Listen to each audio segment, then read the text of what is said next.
నమస్తే, welcome to Leo. మనతో ఉన్నారు జనసేన అధికార ప్రతినిధి కుసంపూడి శ్రీనివాస్ గారు. సార్ నమస్తే.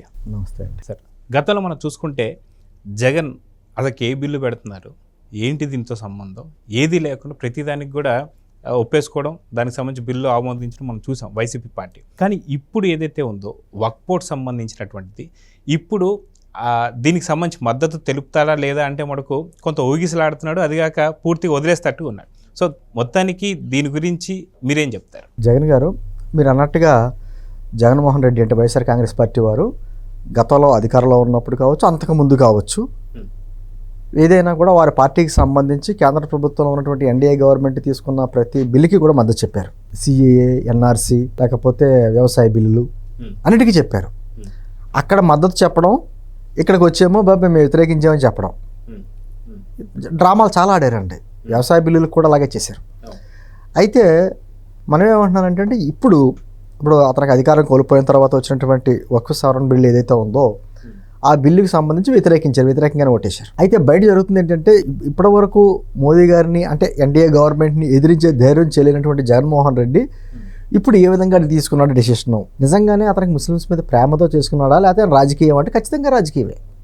ఎందుకంటే నేనేమంటున్నానంటే, ఏ రోజున కూడా జగన్మోహన్ రెడ్డి గారికి ఆ దళితులన్నా మైనార్టీస్ అన్నా వాళ్ళంటే ఒక ఓటు బ్యాంకే తప్ప అంతకు మించి అతను ప్రతిదీ రాజకీయ కోణంలో ఆలోచించేస్తాడు తప్ప, ఓటు బ్యాంకు రాజకీయాలు ఆలోచిస్తాడు తప్ప మంచి చెడులో అతనికి అనవసరం.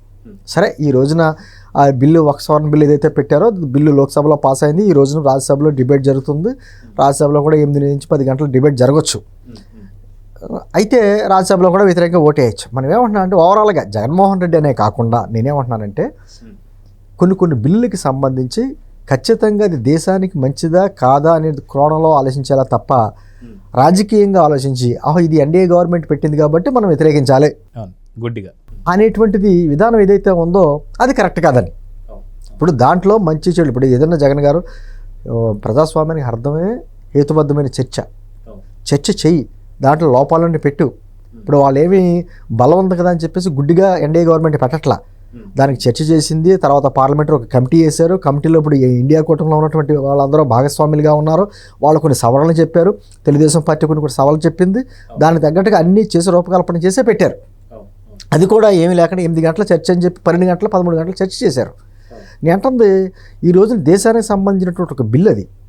ఆ బిల్లు ముస్లిం సమాజానికి మంచిదా కాదా అని ఆలోచిస్తే ఖచ్చితంగా మేమేమంటున్నామంటే ముస్లిం సమాజానికి మంచిది. తెలుగుదేశం పార్టీ, జనసేన పార్టీ కూడా సపోర్ట్ చేయడానికి కారణం ఏంటంటే, ఈ రోజున జగన్ గారు ముస్లిమ్స్ అంటే మన భారతదేశంలో అదొక తెగ, వాళ్ళు వేరే లోకం, వేరే ప్రపంచం అనేటువంటిది ఒక విధమైనటువంటి క్రియేట్ చేసింది కాంగ్రెస్ పార్టీ. నేనేమంటున్నానంటే, మన అందరికీ కూడా రాజ్యాంగం సుప్రీం. రాజ్యాంగ పరిధిలో అక్కడ ముస్లిమా, హిందువా, క్రిస్టియనా, పార్సీయా, పంజాబ్ ఏం ఉండవు. అందరికీ సమాన హక్కులు, అందరికీ ప్రాథమిక హక్కులు రాజ్యాంగం అందరికీ సమానంగా కల్పించింది. అటువంటి ప్రత్యేకంగా ముస్లిమ్స్ని ఎందుకు వేరుపాటుగా చూడాలి అంటే, కాంగ్రెస్ పార్టీ వారు ఏమంటారు, మైనార్టీలు అంటారు. మైనార్టీలు అంటే ఈరోజు దాదాపు 15% మంది, భారతదేశంలో 15% జనాభా ముస్లిమ్స్. మరి దానికంటే తక్కువ ఉన్నటువంటి మైనార్టీ వాళ్ళు ఏమైపోతారు? వాళ్ళకి ఏవే ప్రత్యేక చట్టాలు మీకేంటి? అందులోని ఏంటి ఇప్పుడు చేసింది? కొత్తగా చట్టం చేయట్లేదు, లేకపోతే చట్టాన్ని రద్దు చేయట్లే.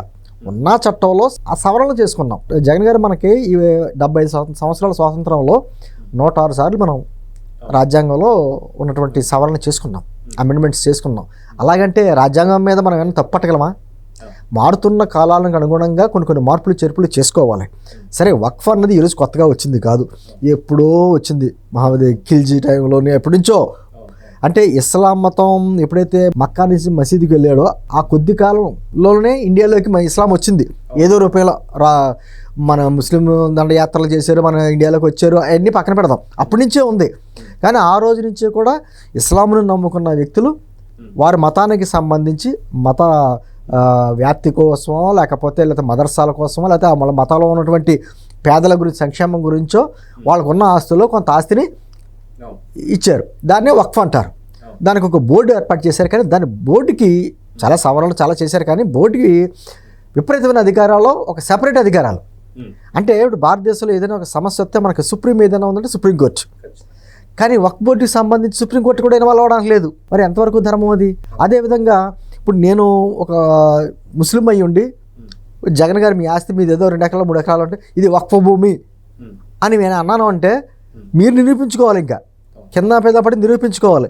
వక్ఫ్కు కమిటీ ఉంటుంది, ఆ కమిటీలో పెట్టారు. కమిటీలో ఎవరు ఉంటారు? మళ్ళీ అందరూ వాళ్ళే ఉంటారుగా. ఏంటంటే 2013లో చేసినటువంటి కాంగ్రెస్ పార్టీ అప్పుడు యూపీఏ గవర్నమెంట్ చేసినటువంటి దుర్మార్గ సవరణ వలన ఈరోజు ఖచ్చితంగా మనకు సవరణ చేయవలసి వచ్చింది. అంటే ఆ కమిటీలో వాళ్ళే ఉండాలి, తర్వాత ఆ కమిటీలో ఉన్నటువంటి సమస్యల పరిష్కారానికి వక్ఫ్ బోర్డుకి సంబంధించినటువంటిది చేయాలి తప్ప వేరే కోర్టులకు వెళ్తాక లేదు అనేది లేకుండా ఈరోజు అందరూ సమానమే, ముస్లిం సమాజం కూడా మనతో పాటు సమానమే, వాళ్ళకి వేరు కాదు, వాళ్ళు మనకంటే తక్కువ కాదు, వాళ్ళ మైనార్టీలు కాదు, మనలో భాగమే అంటే ఈ ఇప్పుడు తీసుకొచ్చినటువంటి ఈ సవరణ బిల్లు వలన ముస్లిం సమాజాన్ని మిగతా సమాజంతో సమానంగా కలుపుతున్నాం మనం. ఇది చెప్పడం మానేసి కేవలం ఇప్పుడు తమిళనాడు అంటే వచ్చే సంవత్సరం ఎలక్షన్స్ ఉన్నాయి కాబట్టి వాళ్ళ పాలిటిక్స్ వాళ్ళు చేస్తారు.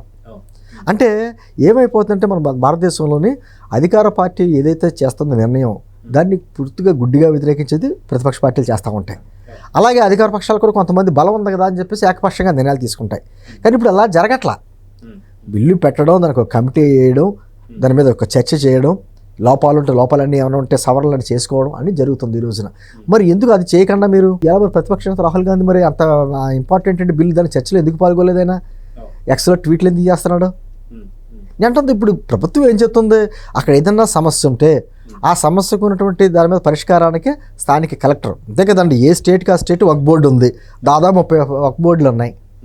కానీ ఏదైనా ఎక్కడైనా ఇష్యూ వస్తే స్థానికంగా ఉన్నటువంటి కలెక్టర్కి అధికారం ఇస్తుంది. ఇది నా వక్ఫ్ నా స్థలం అని చెప్పడానికి, గుడ్డిగా చెప్పడానికి లేదు అని. అంటే ప్రజాస్వామ్యయుతంగా రాజ్యాంగబద్ధంగా మిగతా సంస్థలకు ఏదైతే ఉందో ఆ విధంగానే ఉంది. మరి హిందువుకి సంబంధించినటువంటి దేవాలయాల్లో అందరూ హిందువులు పెట్టాలని చెప్పేసి అంటున్నారు కదా, మరి మా దాంట్లో ఇతరులు పెట్టాలని అది కూడా చెప్పి క్లారిటీ ఇచ్చారు. దాంట్లో ఇతరులు ఎవరో ఉండరు, దానికి ఒక ప్యానల్ అందరూ వాళ్ళే ఉంటారు అని చెప్పి కూడా క్లారిటీ ఇచ్చారు.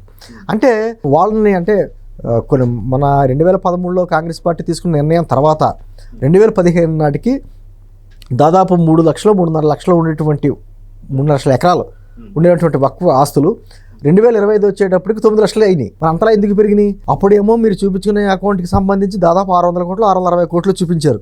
ఆ తర్వాత 20 కోట్లు 30 కోట్లు చూపిస్తున్నారు. ఆ లెక్కలు కూడా బయట వాళ్ళు చూడడానికి లేదు. మరి ఈ రోజున గవర్నమెంట్ సంబంధించినటువంటి కాగ్ ఉంది కదండి, ఈ ప్రభుత్వం తీసుకున్నటువంటి నిర్ణయాలకు కూడా అన్నిటికీ కాగు చెప్తూ ఉంటుంది. ఇది తప్పుగా ఖర్చు పెడుతున్నారు, ఎక్కువ ఖర్చు పెడుతున్నారు అని రకరకాలు చెప్తూ ఉంటుంది. అటువంటిది దాని మీద కూడా లెక్కలు జమా ఖర్చు ఉండాలిగా. అదే ఈరోజు ప్రభుత్వం చేస్తుంది. నేను అంటుంది జగన్ గారు, ప్రపంచంలో మనకి ఇంచుమించు దాదాపు 49 కంట్రీస్ ఇస్లామిక్ కంట్రీస్ ఉన్నాయి. ఎక్కడా లేనట్టుగా ఈరోజు భారతదేశంలో ఉన్నటువంటి ముస్లింలు శాంతియుతంగా బతుకుతున్నది మరొక ఏ దేశంలో లేదు. మన పక్కన ఉన్న పాకిస్తాన్, బంగ్లాదేశ్, ఆఫ్ఘనిస్తాన్, ఈరోజు ఇరాన్, ఇరాక్ ఎలా ఉందో పరిస్థితులు చూస్తున్నాం. ఇజ్రాయెల్, గాజా అక్కడ గొడవలు ఎలా చూస్తున్నాం. ఏంటంది ప్రపంచంలో ముస్లిం సమాజం ఎక్కడా మనశ్శాంతిగా బ్రతకట్లేదు, ఒక్క మన ఇండియాలో బతుకుతున్నారు. సార్ ఇదే సందర్భంలో మొన్న రంజాన్ సంబంధించి ఏదైతే ముస్లింలు ప్రార్థన చేసుకుంటున్న టైంలో మోడీ గారు వాళ్ళ మీద పూల వర్షం కురిపించారు. మనం చూసాం. ఇలాంటి తత్వం ఇంకెక్కడ కూడా కనిపించదు మనకి. నేను అంటుంది ఈ రోజున కొంత ముస్లిం మహిళలు బయటకు వచ్చి వాళ్ళకి సంబంధించినటువంటి ఈ నిర్ణయం తీసుకున్న వెంటనే ఎన్డీఏ గవర్నమెంట్ వాళ్ళు బయటకు వచ్చి మోడీ గారికి గవర్నమెంట్ సపోర్ట్గా మాట్లాడారు. అంటే ఆర్టికల్ 370 అలాగే అన్నారు. ఇప్పుడు అది రద్దు చేస్తే ఏదో అయిపోద్దని. గతంలో కంటే ఎక్కువ కంపెనీస్ అక్కడ వస్తున్నాయి, మాల్స్ వస్తున్నాయి, థియేటర్స్ వస్తున్నాయి. వాళ్ళ స్వేచ్ఛగా ఎప్పుడైనా సరే అక్కడ భారత జాతీయ జెండా ఎగరేయడం చూసామా? మనం చూసాము. స్వేచ్ఛగా అక్కడ ముస్లిం చక్కగా ఉద్యోగాలు చేసుకుంటున్నారు. అది ఇండియాలో భాగమే అన్నట్టుగా అక్కడికి వెళ్ళి మా స్థలాలు వేరే వాళ్ళు కొనకూడదు, రకరకాల నిబంధనలు ఉండేవి. అవి ఏమి లేకుండా స్వేచ్ఛాయుతంగా అందరూ కూడా చేసుకుంటున్నారు. ఈరోజు టూరిజంగా డెవలప్మెంట్ అవుతుంది. అదేవిధంగాను ట్రిపుల్ తలాక్, ఎంతమందిని అసలు ముస్లిం సమాజంలో ఉన్నటువంటి మహిళలు ఎంత దారుణమైనటువంటి వివక్షకు గురయ్యారు. ట్రిపుల్ తలాక్ రద్దు అయినప్పుడు కూడా అలాగే ఆ సమాజం అంతా మహిళలందరూ కూడా అండగా నిలబడ్డారు. అటువంటిది నేను డేరింగ్ స్టెప్ ఇది. నేను అంటుంది ఇవన్నీ కూడా గతంలో కాంగ్రెస్ పార్టీ కేవలం ఓటు బ్యాంక్ రాజకీయాలు చేసి వాళ్ళని ఒక అభద్రతా భావంలో అన్నమాట. వాళ్ళు ఇండియాలో ఉంటున్నా కూడా, ఇండియాలో ఈ సమాజంలో భాగమైనా కూడా మేము కాదు అనేటువంటి ఒక అభద్రతా భావం వాళ్ళని నెలకొల్పి ఆ ఓట్ బ్యాంక్ని క్యాష్ చేసుకుంటూ రాజకీయాలు గతంలో చేసింది. ఇప్పుడు కుదరదు. మారుతున్న కాలానుగుణంగా కూడా ప్రపంచవ్యాప్తంగా ఎన్నో మార్పులు జరుగుతున్నాయి. మన భారతదేశం ఈ రోజుకి కూడా ఇలా ఉందంటే ఇన్ని కులాలు, ఇన్ని మతాలు, ఇన్ని ప్రాంతాలు, ఇన్ని సంస్కృతులు, మనం ఇలాగ ఉన్నామంటే మనకు ఉన్నటువంటి బలమైనటువంటి ఒక సంస్కృతి ఒకటి ఉంది మనకి. ఎప్పుడో అక్కడ క్రీస్తుని సిలువేసిన తర్వాత ఆ తర్వాత అతను పునరుజ్జీవం 3వ రోజున వచ్చి అంటారు. ఆ కొద్ది కాలంలోనే ఇండియాలోకి క్రిస్టియానిటీ వచ్చింది. ఇస్లాం మతం ఎప్పటి నుంచో ఉంది మనకి. చెప్పాను ఇందాక, మహమ్మద్ ప్రవక్త అల్లా నుంచి మన మక్కా నుంచి మసీద్కి వెళ్ళిన అప్పటికే ఆ తర్వాత కొద్ది కాలంలోనే మనకి ఇండియాలోకి ఇస్లాం ప్రవేశించింది. ఏ రోజు మనకి ఇది ఏం లేదే. ఈ రోజున గ్రామాల్లో చూడండి, మనం ఏదైనా చిన్న జ్వరం వస్తే మన ఇళ్ళల్లో ఏమంటారండి, పిల్లడికి అయినా చిన్న జ్వరం వస్తే మసీద్కి వెళ్ళి తాడు కట్టించంటారా అంటారు. ఆడు ఎంత హిందూ పూజలు చేసి గుళ్ళకి వెళ్ళిన వ్యక్తుల. అయ్యప్ప స్వామి గుడికి మనం ఆడి శబరిమల వెళ్తే వావర్ సముద్రం ముందు దర్శించుకుంటే కొబ్బరిగా ఆడ కొట్టి వెళ్తూ ఉంటారు. అంటే మన సమాజంలో మన తిరుమల వెంకటేశ్వర స్వామి, బీబీ నాంచారి ఏంటంటే ఈ సమాజంలో అటువంటి ఏమీ లేవు. కేవలం రాజకీయ నాయకులు వాళ్ళ స్వార్థం గురించి, ఓటు బ్యాంక్ రాజకీయాల గురించి ఓకమ్మడిగా ఓటు బ్యాంకును లబ్ధి తీసుకుందాని ఉద్దేశంతో చేసేటువంటి కార్యక్రమాలు ఈ రోజున వీటిలన్నింటినీ కాదని చెప్పి ఈ రోజున ఆ సమాజం మనకు వేరే వాటి కాదు, మనలో అంతర్భాగం, వాళ్ళు మనతో సమానంగానే ఉంటారు. మిగతా ఇప్పుడు తిరుపతి దేవస్థానం ఉందండి, సంవత్సరం వచ్చేటప్పటికి జమా ఖర్చులని తెలుస్తున్నాయి కదా, అది ప్రభుత్వ అధీనంలోనే ఉంది కదా, ప్రభుత్వం నిర్ణయాలు తీసుకుంటుంది కదా, మరి వారికి ఎందుకు తీసుకోకూడదు?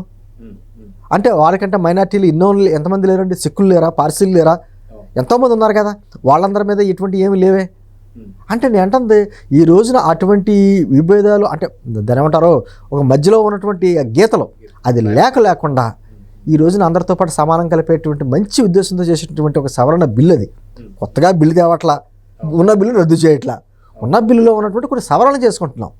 అలాగే రాజ్యాంగంలో సవరణ చేసుకున్నట్టుగానే ఈ బిల్లులో సవరణ చేసుకుని అటువంటి సమస్యలు ఏమి లేకుండా మిగతా సమాజంతో కలుపుతున్నాం. దీనికి ఎందుకు జగన్మోహన్ రెడ్డి వద్దు అంటున్నాడు అంటే ఇక్కడ ఏదో ముస్లిమ్స్కి ఏదో మేము ఏదో చేసేస్తున్నాం.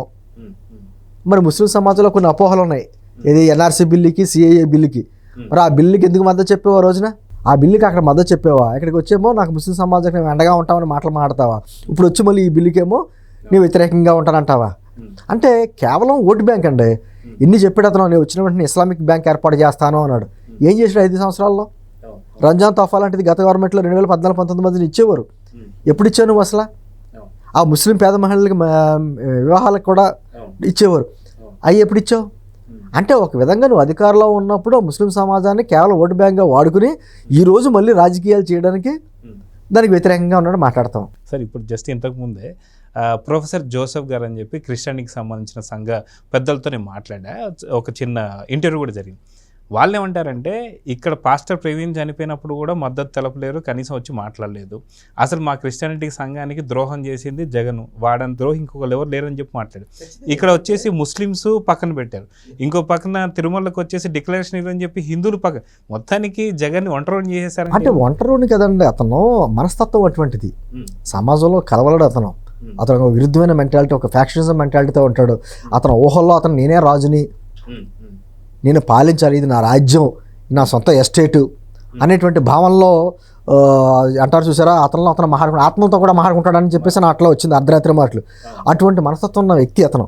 కాబట్టి అతను ఇప్పుడు మనం చూసాం కదండి, గతంలో అతను 2019 ఎన్నికల టైంలో అతనికి అధికారంలో రావడానికి మెజారిటీగా సహకరించింది దళితులు, మైనార్టీలే. మరి ఆ దళితులు ఏం చేశాడంటే డాక్టర్ సుధాకర్ దగ్గర నుంచి డ్రైవర్ సుబ్రహ్మణ్యం వరకు ఎవరైతే సుబ్రహ్మణ్యాన్ని హత్య చేసుకున్నారో ఆ వ్యక్తిని తీసుకొచ్చి పక్కన కూర్చోబెట్టుకున్నాడే. అతను పార్టీ నుంచి సస్పెండ్ చేసామని చెప్పేసి ఒక లెటర్లు ఇచ్చేసారు, అప్పట్లో కింద సంతకం ఉండదు. అతను ఇప్పటికీ ఎమ్మెల్సీగానే ఉన్నాడు కదా మీ పార్టీ తరఫున. అంటే దళిత సమాజాన్ని ఎన్ని రకాలుగా మోసం చేయాలి, అన్ని రకాలుగా మోసం చేశాడు.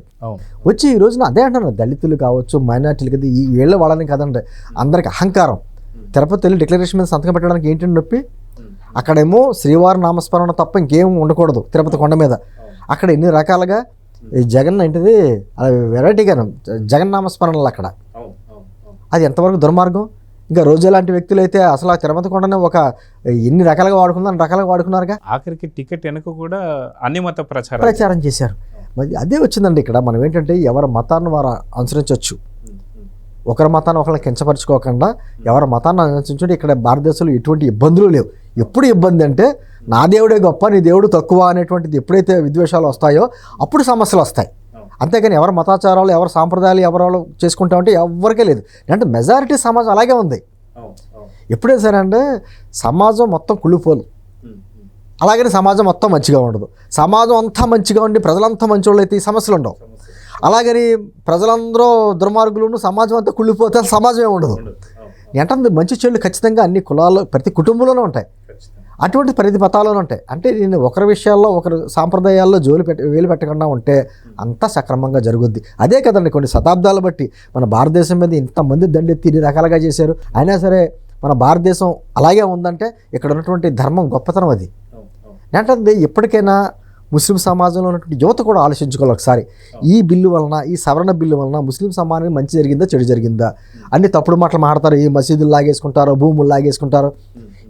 ఎవరి భూములు ఎవరో లాగేసుకోరు. కాంగ్రెస్ పార్టీ ప్రచారం చేసింది ఏంటి, మోదీ వస్తే రాజ్యాంగాన్ని మార్చేస్తారో లేకపోతే రాజ్యాంగాన్ని తీసేస్తారో అనేటువంటిది. ఎవరు తీసేస్తారు రాజ్యాంగాన్ని? ఎవరికి సాధ్యమో అది? ఎవరన్నా సవరణ చేసుకుంటారు తప్ప తీసేయడాలు, మార్చేయడాలు, కొత్త రాజ్యాంగాలు పెట్టడాలు ఎక్కడ జరగవు. అంటే అటువంటి దుష్ప్రచారం, అటువంటి ఓట్ బ్యాంక్ రాజకీయాలు ఇక నడవు ఈ రోజుకి. నేను అంటుంది ఎప్పటికైనా దేశానికి ఒకటే జగన్ గారు, ఏదైనా పార్లమెంట్లో బిల్లు పెడితే ఆ బిల్లు వలన రాజకీయంగా నష్టం, లాభం ఇటువంటిదిలా కాకుండా దేశానికి మంచిదా కాదా అనే దృక్కోణంలో మనం ఆలోచించి, మన అక్కడ ఉన్నటువంటి సభ్యులందరూ ఆలోచించి ఒక డిస్కషన్ నడిచి దాంట్లో ఏమైనా లోపాలు ఉంటే సరి చేసుకుంటే వెళ్తే దేశానికి మంచి జరుగుద్ది. దేశం బాగుంటే మనం ఇండియన్ చేసుకోవచ్చు రాజకీయాలు. దేశం నాశనం అయిపోతే పక్కన చూస్తున్నాం బంగ్లాదేశ్లో ఉన్న పరిస్థితులు, ఆఫ్ఘనిస్తాన్ పరిస్థితులు ఎలా ఉన్నాయి, బలూచిస్తాన్, పాకిస్తాన్ ఏ విధంగా చూస్తున్నాం మనం. మన భారతదేశం ఇంత శాంతియుతంగా ఉంది కదా, ప్రశాంతంగా ఉంది కదా. ముస్లింలు హిందువులు బాయ్ అంటే చక్కగా పనిచేసుకుంటున్నారుగా. మరి ఎందుకు వచ్చింది? ఎందుకు మీకు బిల్లు సవరణలకి వ్యతిరేకించడం కారణం ఏంటంటే కేవలం ముస్లిం సమాజం మీద ప్రేమ కాదని జగన్ గారు, కేవలం ఏంటంటే ఓట్ బ్యాంక్ రాజకీయాలు. వాళ్ళని ఏదో అభద్రతా భావంలో ఉంచి మీకు ఏదో అన్యాయం జరిగిపోతుంది, మీకు మేము అండగా ఉన్నాం అనేటువంటి చెప్పడానికి చేసే ప్రయత్నాలు. కానీ ఇప్పుడు సోషల్ మీడియా యుగం, గతంలాగా ముస్లిం యువత ఆలోచించలేనటువంటి పరిస్థితులు ఏం లేదు. వాళ్ళు ఆలోచించుకుంటున్నారు. మారుతున్న సమాజానికంగా వారు మారుతున్నారు. కాబట్టి ఖచ్చితంగా ఆ సమాజం కూడా ఈరోజు మద్దతు తెలుపుతుంది ఎన్డీఏ గవర్నమెంట్ తీసుకున్న నిర్ణయానికి. చంద్రబాబు గారు, పవన్ కళ్యాణ్ గారు కూడా గుడ్డిగా బిల్లుకి ఏమీ మద్దతు చెప్పలా. వాళ్ళందరూ ఆలోచించే, వాళ్ళు సవరణ చెప్పవలసిన సవరణ చేయించే, ఇక్కడ కూడా రాష్ట్రానికి సంబంధించి వక్ఫ్ బోర్డులో ఇతర మతస్థులు ఎవరో ఆ బోర్డులో ఉండరు అని చెప్పేసి హామీ ఇచ్చి వాళ్ళతో కూడా మాట్లాడే ఒక డెసిషన్ తీసుకున్నారు. జగన్మోహన్ రెడ్డి ఎక్కడ చేశాడా పని? ఎవరితోనో సంప్రదించాడా? ఎవరితోనో మాట్లాడా? అంటే కేవలం వారికి సంబంధించినటువంటి పార్టీలు ఇద్దరు ముగ్గురు పెట్టేసుకుని మేము ఏదో చేసామంటే అంటే ఇవన్నీ కూడా మనం కూడా మారుతున్న కాలగణంగా మారాలి సార్. భవిష్యత్తులో మన భారతదేశం ప్రపంచంలో ఉన్న స్థితికి వెళ్ళాలంటే ఇక్కడ ఉన్నటువంటి లోటుపాట్లన్నీ మనం సరి చేసుకుంటూ వెళ్ళాలి. ఎప్పుడో బ్రిటిష్ కాలంలో ఉన్నటువంటి చట్టాలు ఇంకా కొన్ని ఉన్నాయి, వాటిని కొద్దిగా మార్చుకుంటూ వస్తున్నాం. నేను అంటుంది రాజ్యాంగాన్ని 106 సార్లు మార్చుకున్నాం కదా. మరి ఈ చట్టంలో ఉన్నటువంటి తప్పులను సవరణలు చేసుకుంటే తప్పే వచ్చింది. ఇప్పటికైనా సమాజం కూడా ఆలోచించాలని నా విజ్ఞప్తి. సో చూద్దాం సార్, ఖచ్చితంగా జగన్ కూడా ముస్లింల పట్ల తనకున్నది ఓన్లీ ఏదైతే రాజకీయాలకు వాడుకోవడం తప్ప ప్రేమ అయితే కాదని చెప్పి ముస్లిం సోదరులు కూడా అర్థం చేసుకున్నారు. చూద్దాం ఏం జరగబోతుందో. నమస్తే. Please subscribe to Leo news for more videos.